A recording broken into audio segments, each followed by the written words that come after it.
Oh, me, oh, my. This is the Detroit Sports Podcast Network. Another week and another win for the boys in Honolulu Blue.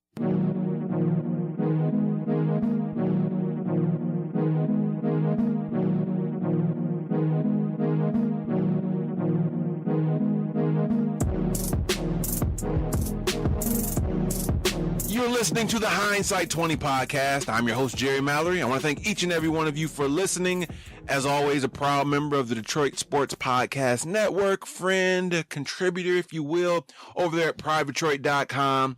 And hey, each and every week, every Monday, we're giving you some Lions goodness. But it's a lot better when it's a win. So, here we are at 3-3. And, the beginning of the year was shaky.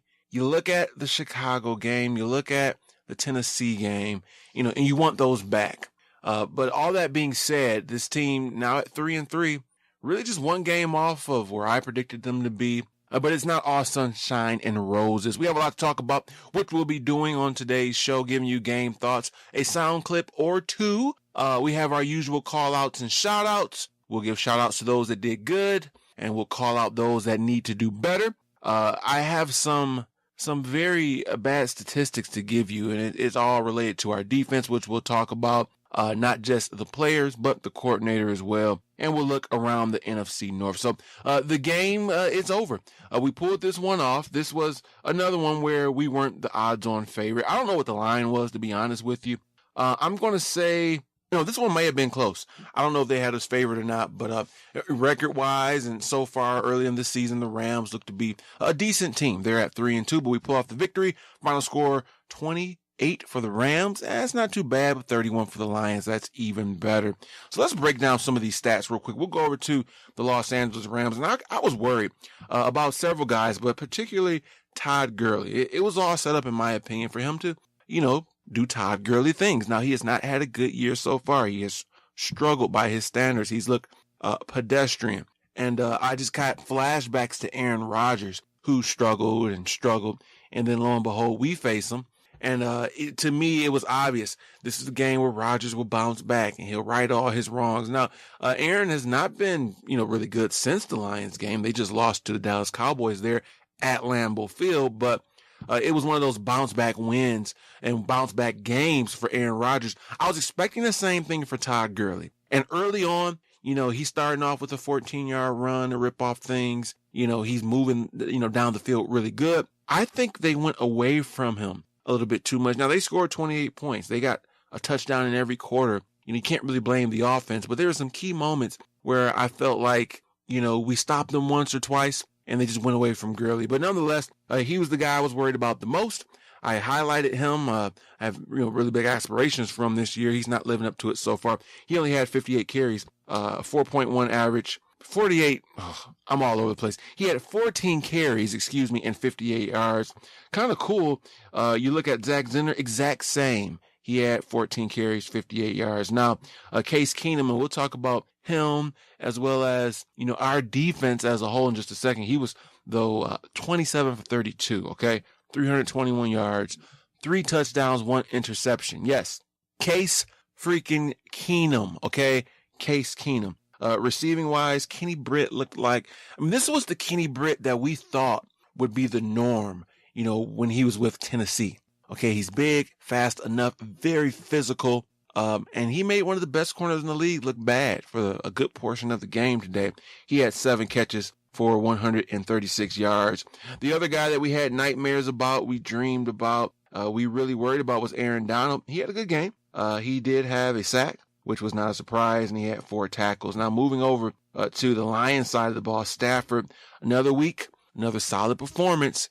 He's been the MVP this year. He's been the most consistent. He's been the best Lion. 23 for 31, 270 yards, 4 touchdowns, no interceptions. We talked about Zach Zenner, 14 for 58. Stafford, he doesn't, shy away from running the ball when he has to. I think he had at least 1 first down, maybe 2. Only 5 carries for 14 yards, but they were pivotal. And Golden Tate. This was a I won't even say vintage because 8 for 165 and a touchdown. That's a great game. But he was vintage in the standpoint of being that guy, being that go-to guy. He got a few carries as well, or actually only one, but plenty of decoy carries that really led to some big things with Zenner and also through the air. But this was a great game. You love seeing Golden Tate do these things. I think defenses are focusing on Marvin a little bit more. Well, Golden's going to do his thing. And once he does his thing, defenses look at Golden a little bit more. Marvin, they're really 1 and 1A. I really do feel that way. I think Marvin is slightly better, but it doesn't really even matter who's better, who's number one. I really think they're pretty close in talent. I feel as though they bounce off of each other. So each and every week, you'll kind of see this back and forth, I think, instead of like we did the first third of the season where it was a lot of Marvin and a little bit of Golden. Now, Anquan Bolden, he's putting together a solid year, guys. Week in, week out, he doesn't have the gaudy numbers, but he's reliable getting these first downs. He had 8 catches, 60 yards for a touchdown. This was a great signing. He has been sorely appreciated. It doesn't really make sense. You usually say sorely with miss.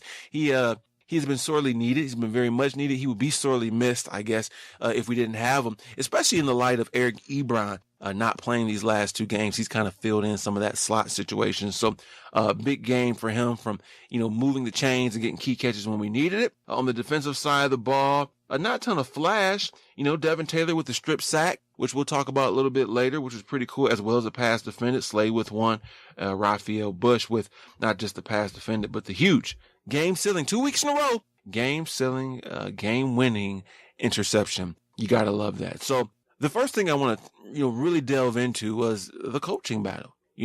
We have a typical drop that we like to use when we refer to Jim Caldwell. And trust me, okay, he's still not safe. I think aside from them not only making the playoffs, but winning a playoff game, his job is not safe. Okay, they can go 10-6 in the midst of the playoffs and he could be replaced because you got a new guy in town. You got Mr. Quinn. He can go 10-6, make the wild card and lose. And I don't think his job would be safe. So I'm not saying what I'm about to say to pretty much say like, okay, they won a few games, Caldwell's safe. No, but the drop that we used a lot last year was the following, and it really fit, especially after that 1-7 start, and he thought he was safe and he would be going nowhere. Well, that was what we like to play, okay? Because we felt like he was there, but he had a 0.0001% chance of remaining on the team. Well, lo and behold, a 6-2 finish after a 1-7 start, a new regime kind of filling some things out, seeing what they want to do, and Caldwell's back in business. One thing about his presser, and we may get a chance to play a few minutes of it, this is true. We get on Caldwell for many things. And I do feel as though he was conservative in that Dallas game. We can go back to that Dallas playoff game time and time out. Caldwell's he's not a conservative coach. His game managing, I'm not crazy about. Clock management, decisions and such, so on and so forth. But we have been one of the more aggressive teams on 4th down since he's been here. And so in the press conference, when people talk about it, he always reminds everyone. He's like, hey, this is what we always do. We're always at the top when it comes to going for it on 4th or making these aggressive type of plays. Well, we're perfect so far on 4th down, and he was masterful in his decisions because it came down to decisions he made versus decisions Jeff Fisher made or did not make. Executing, you got to give props to the teams, because a lot of times we want to give credit to these coaches for these calls, but the players have to execute it because if, we go for it on 4th and we don't get it, Caldwell still made the same exact play. You just need the execution. But coaching does play a role in that. You got matchups. You got things you're preparing your work on. And so on one hand, you've got Jim Caldwell who went for it, I think 3 times, maybe at least twice, successful on both ends. We needed every score. We needed every point. We needed every touchdown we got. And him going for it on several occasions instead of punting the ball or even if there was a chance for like a ridiculously long field goal, those going for it moments and completing them turned into 7 points, which was huge. On the other hand, you have Jeff Fisher, and they're known as being aggressive and so on and so forth. I have a few little gripes about some of the play calling. Like I said, I think Todd Gurley could have been someone they maybe went away from a little bit too quick, but you're there at the end of the half, and you're on the 1 yard line. Now, it's a twofold thing. First and foremost, I think the actual play he used was bad. They didn't get it, as we know. So, they could have got 3 points or 7 if they went for it and completed. They got nothing. And, that drive, we just kept giving them opportunities, penalties. We had a strip sack by Devin Taylor. He's celebrating instead of trying to get the ball. First and foremost, I don't know if it's me overreacting, but the Lions have been so bad at defending those, like first and goal situations. And it comes down to thinking they're going to run the ball and they end up passing the ball out of play action. We have not been successful at defending that. And you look at our stats and we have not given up a rushing touchdown until this week. And that was to Case Keenum. So we have not given up a rushing touchdown to a running back because every time we're close, I think the tape is out on us. And it's not just this year. This has been the case for several years. Okay. If it's 3rd and short, 4th and short, you're on the 1 yard line. We're so susceptible to that play action. And our linebackers, they're bad, okay? They're really bad. Green Bay did several teams. They're at the 1. They run that play action, and we bite, and we're not successful. Now, and I'll talk about this guy a little bit later. Kerry Hyder, I think is, you look at the sacks, and that's fine. But he's one of the few guys I think that makes good decisions. He reacts quick. He had a good play on Devon Austin, another one where he snuffed out a potentially big gain of a screen. So maybe that factored in. But overall, I think at 4th and 1, the opportunity to score, I felt like Jeff Fisher did not use the appropriate play calling, for one. Then number 2 is the whole theory of should he have went for it at all. Now, they're at the point of the game where you're being aggressive and you can really get a stranglehold because you get the ball back at the beginning of the second half. But you can use that both ways. Get your 3, then you have a chance to get another 3, if not 7, getting the ball back. And with it being a close game as it was. So, you can second guess. And a lot of times these big, headsy, gutsy coaching decisions, we look at them because of the way they were executed, good or bad. But I'll just say this. Caldwell pushed the right buttons. And yes, his team had to get it done, but he had to call those plays up because no matter if they could have executed or not, if he says punt the ball on 4th, they punt the ball. So kudos to Jim Caldwell. On the other hand, Jeff Fisher with some, questionable things going on. And in a battle of coaching, got to give props to Caldwell. So we love to do the dead man walking thing last year. He's fighting. And you see that not just with him. You see it with Terrell Austin because this defense is bad, all right? I read you the stats for Case Keenum. You would have thought, you look at that stat line, you look at the stat line that Brian Hoyer had, you would think we're playing Dan Marino or Jim Kelly. We're on pace to have the absolute worst opposing quarterback rating against NFL history. Okay, we don't force incompletions. It's a combination of bad coverage from the linebackers. It's a combination of misassignments. Guys are just open, not enough pressure. Terrell Austin, I'm looking at you, man.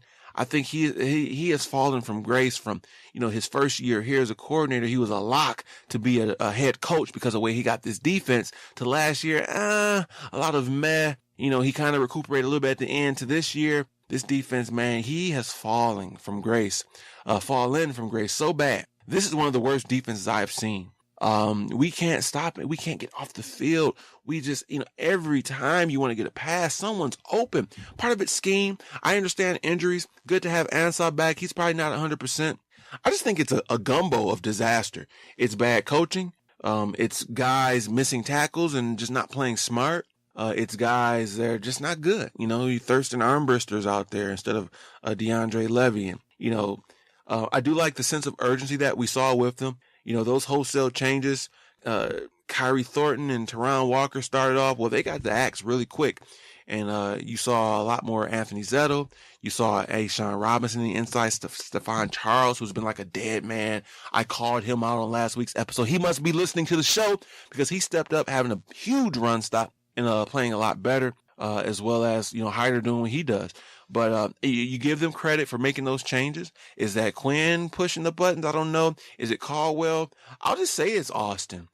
Maybe he learned from the mistakes of last year, and I keep talking about it. They played James Ahedebo, and they played Rasheem Mathis just way too long. And when they made those substitutions for younger guys, more effective guys, the dividends were paid. And Austin has already alluded to the fact, saying that he was not going to sit by and let, circumstances get the best of him this year in terms of, just playing guys too long over their effectiveness. All right. He's not always going to go with the known name. He's going to go who can do the best. And so when you looked up and you saw like a wholesale change on that defensive line, to me, it was quite simply a breath of fresh air. So it's time to do our call outs and shout outs.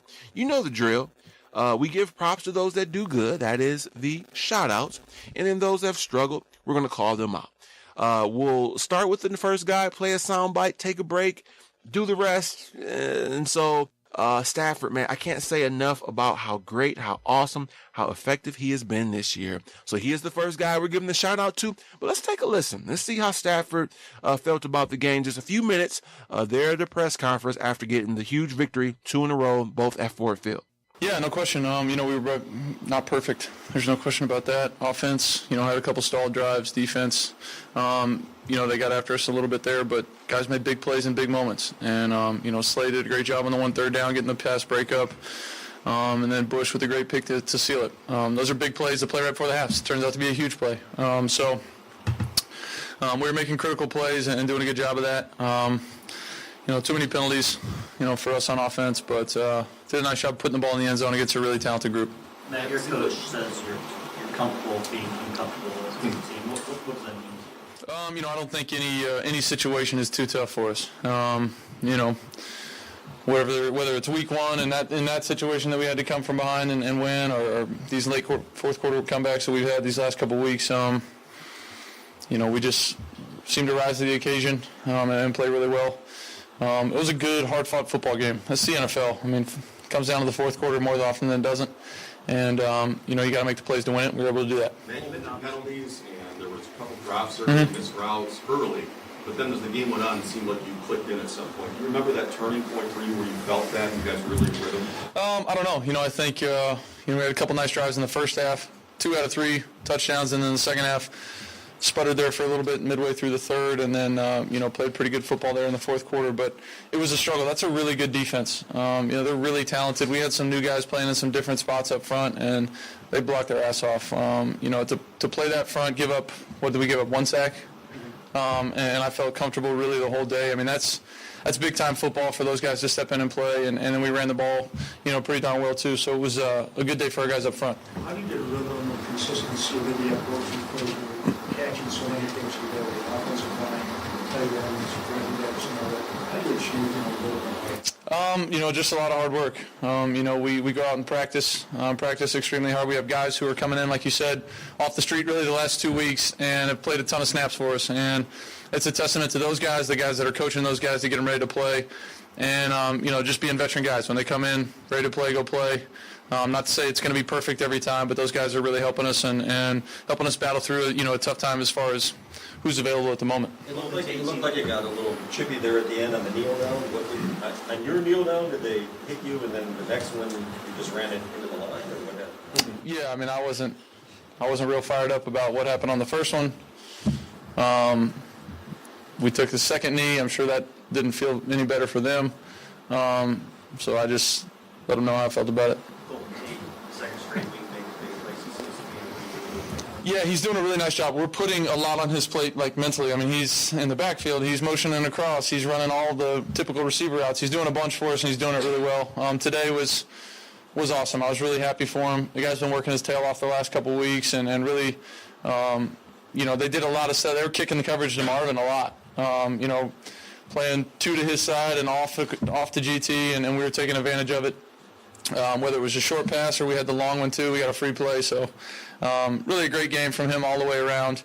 Really all our skill guys did a nice job. What process you go through when you know you have a free play? What's the process that you go through? Oh, it's a good feeling. I love them. It's a lot of fun.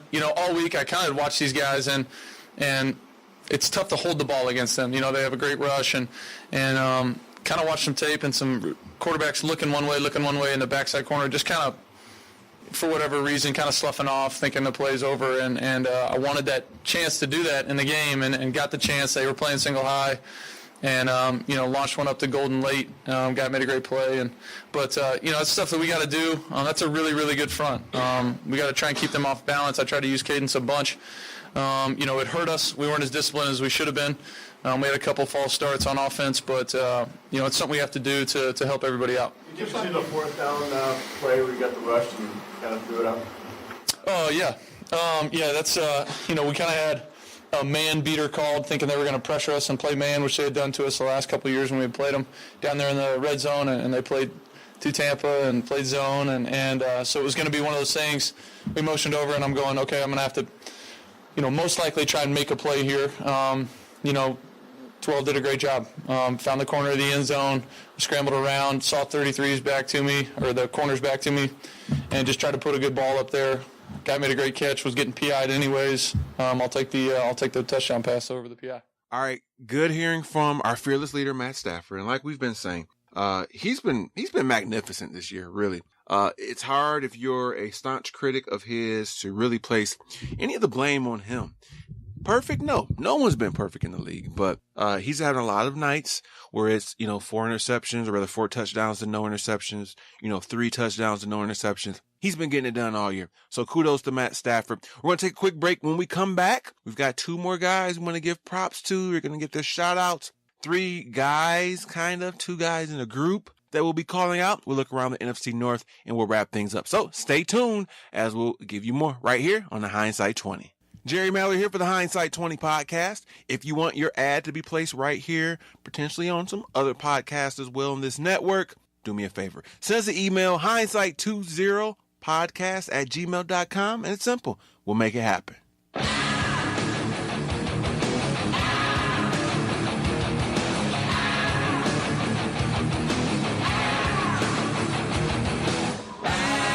All right, we're back on the Hindsight 20. Let's put a bow on this show. Let's give you your last couple of shout-outs, guys that did good. We'll give you the guys that we're going to call out. We'll look around the NFC North, and then we'll cut you loose. So we already gave you Matt Stafford. We played about a 4 or 5 minute sound clip of him breaking down the game, this very important back-to-back win. So I don't think it's a lot of surprises on these. Next is obviously Golden Tate. When you catch 8 for 165 and a touchdown. But not only that, you're instrumental as that decoy, because last week, he was very good at running the ball. It was a different wrinkle, and it's a necessity based on injury.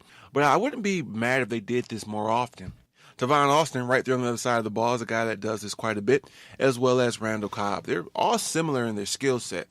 And so when Golden Tate's back there, he is going to get that attention. And so whether he's actually getting it or it's a decoy, it's very effective. But not only that, taking advantage of the offsides on defense, turning some short passes into big passes, big plays. That's vintage Golden Tate. So you love what he did. Then the third person, it's close. I'm going to give it to Kerry Hyder. I saw some things from him this past game that I really appreciated. Now, first off, I'm a little miffed, why he is not under consideration for a Pro Bowler in terms of the balloting. Well, that can change. And it's early, but the fact that coming into this week, he was one of the leaders in the NFC in sacks, kind of baffled my mind why he would not be considered highly or higher, not even on the ballot. But one thing I like to tell you about sacks is that gives you a partial story. There's so much more to me being a good defender. Play recognition, being stout against the run, the amount of pressures you get. Now, Hyder, he's part of that defensive line unit that has not got enough pressures. He's included in that as well. But to me, his play recognition, along with the sacks, mean a lot. He had at least one, if not 2 plays where he snuffed out potential screens. One where they just simply didn't go for it because of him. Another one where he, altered it greatly. And so it wasn't a night where he was stuffing up the sack sheet, if you will. That sounds kind of weird to say, the sack sheet, but you get what I'm saying. It wasn't a night where he was getting all these sacks, but very effective. And then Zach Zinner. It's kind of a duel between the two of them. Zinner did just what you needed. That 1st and 20 that could have been, disastrous. He turned that into a 2nd and 1, helping keep the chains move. There was plenty of times where he got stopped, he got stuffed, but he kept going. And so both of those guys, although I normally do 3, I'm cheating a little bit. Today, I'm got to give shout outs to the following: Matt Stafford, Golden Tate, and then Zach Zinner and Kerry Hyder. Now, what about the call outs? We start at the top. His name is Big Play Slay. All right. Last week he was the man. He was the GOAT. Okay. In a good sense, we like to say GOAT, greatest of all time. Okay. He was the greatest of all time for that night. Okay. On defense, on the field. Well, he's a different type of GOAT today. Kenny Britt lit him up. All right. Kenny Britt, not Julio, not Odell Beckham. Kenny Britt. And it happens. There were some missed tackles. There were some missed assignments. He slipped a few times. It was a big pass play that Britt completed. Slay's good, but it kind of gives us perspective, okay? Revis in his heyday, Nnamdi Asomugha in his heyday, Richard Sherman. They didn't have a ton of nights where they were kind of, giving up whatever Britt got. What was it? Over 100 yards, touchdowns, overpowering. Not a lot of those nights. It may have happened once or twice a year. So hopefully Slay got it out of the system, but I have to put him in that category, call him out. Now, he isn't the only one. Nevin Lawson's another guy I want to include. Just hasn't been good this year. Quandre did kind of the same thing. And the last guy, or guys, plural, is the linebacking core, man. They're just always lost. Every time I'm watching a big play and someone's open, it's two linebackers running to one guy and someone else is open. It's the missing tackles. It's the blown assignments. My buddy and my cousin Kevin, he owns Jordan Reed in a fantasy league, and we know Jordan Reed's had the concussion issues. His career is even in jeopardy, which is a sad story unto itself. And so he actually owned Delaney Walker at one point, traded him to me. I know, fantasy talk, you don't necessarily want to hear that. Just hear me out. So he needed a tight end. And he specifically said to me just a few minutes ago, you know what I did, Jerry? I looked and I said, well, not a ton of guys out here. Let's see if there's a tight end. I don't care any tight end that is a St. Louis, LA Ram. We know the story. If you're a tight end and you go against the Lions, you're going to play good. You're going to get off. It's because of the linebacker. So I've got to call up the linebackers. It hasn't gotten any better. Thurston Armbrister, Kyle Van Noy, Antoine Williams, you guys look lost more often than not. And this is a bigger issue than DeAndre Levy. First off, we love Levy. We have to see what he'll actually give us. We don't know 100%. But even when he comes back, there's no guarantee. Let's look around the NFC North before we get out of here. Chicago still looking bad. It's like, they keep losing. They've had some leads. They were looking okay against the Colts. Same in this game. They started off hot. Or in the lead, I should say. I don't know if you want to call that hot. They lose to the Jaguars 17-16, and it's like, every time they blow a lead, every time they kind of look bad, it just kind of ticks me off even more that we actually lost to them. Should not have happened, but it is what it is. Now, Minnesota did not win this week. That's good, right? Well, it's because they didn't play. It's just a scary team. They keep losing guys. They lose offensive linemen. Obviously, Peterson, Diggs, I don't believe he didn't play last week. Teddy Bridgewater. That defense, man, just keep rolling. They keep rolling. That's why I was kind of on that Rick Spielman bandwagon. If he was available, go look at him. Now, Green Bay struggling, man. They got a good win against us, and they rattled off with another one. They got a bye week, but there's just been some question marks about them all year. Aaron Rodgers, can he get his offense completely clicked? Well, Dallas, maybe they're legit. They're winners in Lambeau, 30-16. Dak Prescott, Ezekiel Elliott. Oh my goodness, these two guys, Prescott, 18 for 27, 3 touchdowns, 1 pick. Zeke, man, 157 yards on 28 carries. This dude he's looked like the best rookie running back I've seen in a long time. You've got to put him up there maybe with Adrian Peterson. He's surpassing so far what Gurley did. It's scary. He is scary good, okay? Whereas Carson Wentz, you just would have, in any year, you're just handing him that hardware. Or even Dak Prescott, you're probably handing him that hardware as far as offensive rookie of the year. This Ezekiel Elliott guy is something else. Now, I get it, the offensive line, but it's something else. Now, Rodgers didn't play bad, per se. He was, 31 of 42, 294. He had that pick as well as an interception. Only 16 points, couldn't get the job done. So we're looking at the standings. I know it's early. We're in the wild card hunt, okay? I know the cornbread's flying. I don't believe in this defense. And I just feel like as long as this defense is what it is, and it probably will be, I'm just not expecting us. And I started the season with 10 wins. I think I'm more in the 7-8 range. The defense is really bad. And any week, the offense isn't just like a juggernaut. I joked with another buddy of mine. I said, hey, we're in that wild card race. He said, yeah, with this defense, it will be a complete, a whole nother meltdown like we had against New Orleans if we were to sneak into the wild card, where we pretty much allowed New Orleans to do what they wanted. And I don't think they punted the ball at all. If they did, it was like once. And so there you have it. So we got Washington coming up. They started off slow. Now they're like 4-2. They're looking really good. They've rattled off several wins in a row. It's a solid team. They're balanced.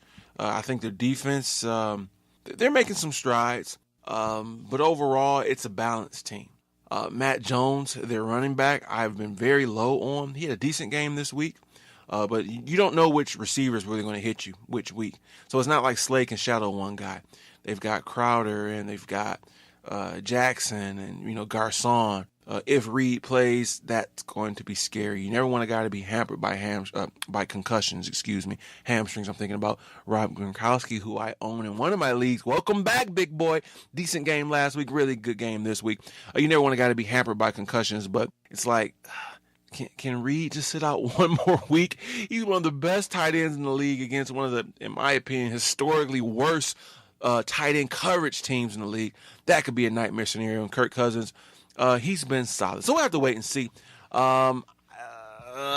Predictions. I predicted us to lose this game against the Rams. We found a way to win. Maybe I should just keep this going. I honestly feel like right now, the way Washington's playing, they're a little bit better. We've been rolling, but that defense just gives me nightmares. So I'm giving the slight edge to the Washington Redskins. I'll say 24-20, Washington. But hey, I was wrong last week. I will pick my team to lose every single week if some type of weird way the mojo works itself to where they hear about this. They say, man, Jerry, one of our most staunch supporters, is rooting against us. We have to rally to prove him wrong. If some weird logic like that works, I'll pick us to lose every single game. Hey, guys, I want to thank each and every one of you for listening. I'm on Snapchat. Haven't been that active with my Lions game watching coverage, but I'll be back on there. It's Jerry Mallory NFL. I got to do something with Pride Detroit soon. It's been a while, so look out for me on there. I'm on Twitter, Jerry Mallory NFL, and as always, right here every Monday, proud member of the Detroit Sports Podcast Network. So I want to thank each and every one of you for listening, and until next time, this has been Jerry Mallory saying adios.